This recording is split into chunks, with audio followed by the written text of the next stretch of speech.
Hello everyone, Diamond here, and for today, I'm gonna give you some tips for your squad to improve a whole lot better as a team. But first things first, it is our first 100 subscriber milestone. So this milestone is very important for the future of this channel. And with that, we'll be celebrating the channel with some videos that I will be uploading later on, as such as this, and I will be re-uploading or start again the Bedrock series again. Yes, further information about the Bedrock series will be uploaded in the Bedrock series itself. Yes, so for my first tip as a squad is I suggest that you have an in-game leader. It might not even be an in-game leader. Having a coach or a leader is just as fine, but having a leader in a squad is very essential for you guys to move and act as a squad, because there's only one person giving the orders and all of the person or all of the squad is following him. So as such, making all of the people in the squad act as such one team. As I have said, that they command the team as one, or at least the person is commanding the whole squad at his whole disposal. And it makes the whole squad very uncoordinated due to such only one decision and making one big decision, such as all of people will rush B. If everybody has not or does not follow the squad leader, or you have any don't have any squad leader at all, everybody will just do whatever they want at playing the game. But as such, even without an in-game leader or leader, all it requires is the squad must act as a team or as one body. Because Call of Duty is a team-based game, right? As such, you must even exploit this idea or take this idea very seriously, because it is very hard to win with one person doing all of the job. I mean, sure, one person can change the whole tide, but winning such as against a squad or a 5 person is very hard for one person to do. As such, if you have 5 people acting as one, well, it is an even tie as such. Which brings us to our next tip, and that is every person or at least every member of the squad is expected to act on its best performance or peak performance, because on the enemy squad is they're doing also the same. So if you do the best, they will also do the best, but if you don't do your best, you will have a hard time, since the whole squad or your enemy squad is doing best. As such, you're gonna play fire with fire. But also do remember that the most weakest person in the group is also its strongest member of the group. Or you can measure the group by its weakest member. That's that. And having to do that or to improve the squad is, as I've said, that every member must act on its peak performance. To improve as such, you guys, or at least every person, must practice on whatever they are good at and exploit that very well.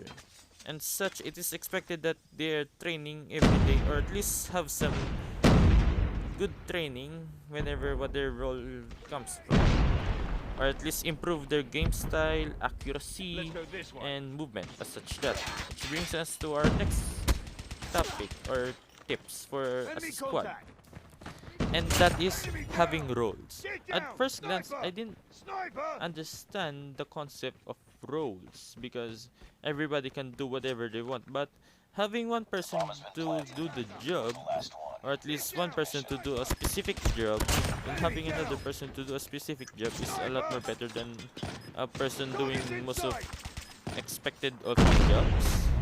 Yes, because you can only focus on one task on hand, as such as, for example, in Search and Destroy. One person can only rush and rush, that is only that. And one person can defend. Defend the base, defend a specific site, and the whole game he will just defend.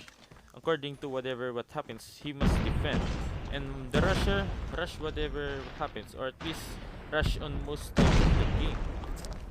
In domination or respawns, we also have a specific or special role that is the one who adjusts the spawns. The adjust wait. The adjusting of spawn to a superior spawn is superior than not having the superior spawn. Yes. So then we have a rusher or slayer in this case of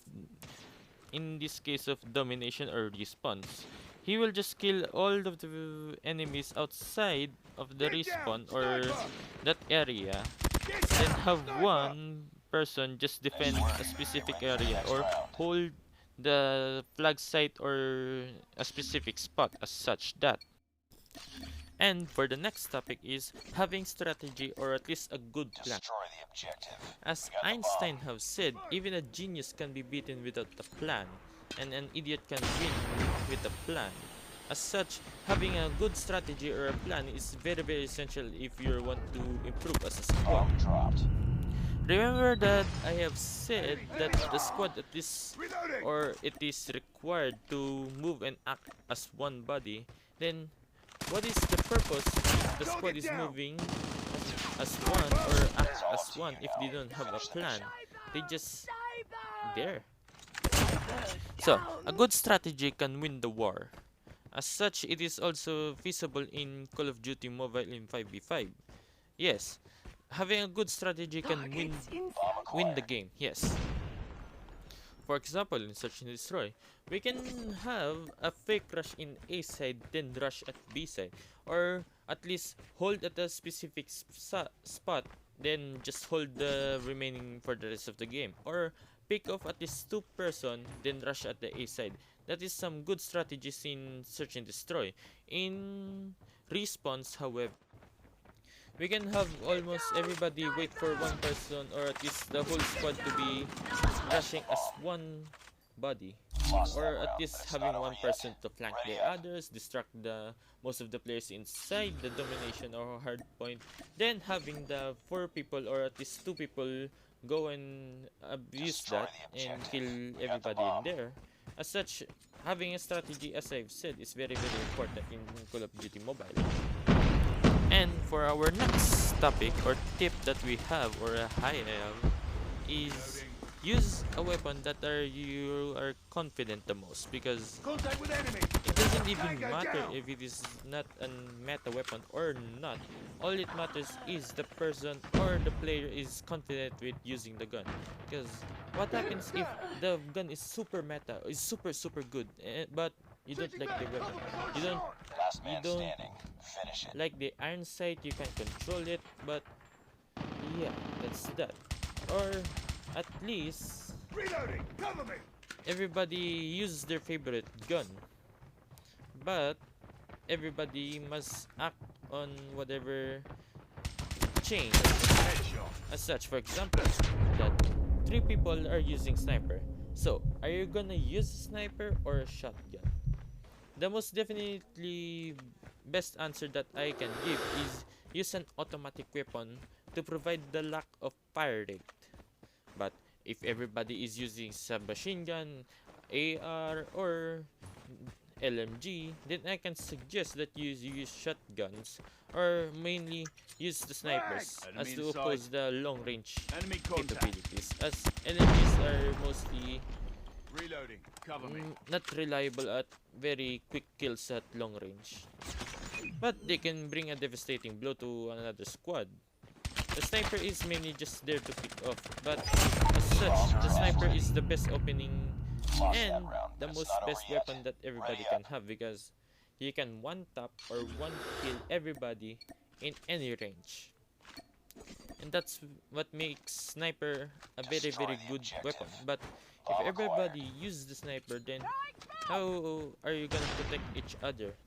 Because sniper is an accuracy gun, right? So what if the accuracy is not there and everybody is just globbing around and having no accuracy?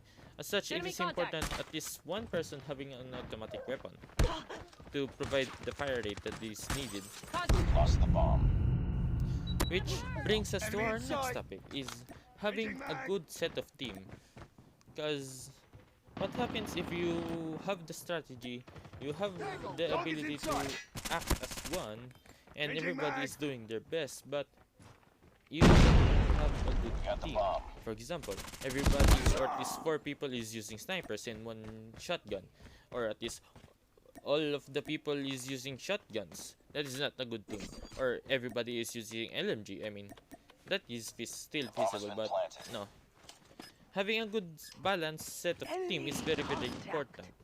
As such, we or my comrades at least use this form of team that we have 2 snipers, 1 LMG, and the 2 people, or the extra 2 person, is just there to adjust whenever the situation comes out. For example, if we need to rush, the 2 person will just use a shotgun or an SMG to rush.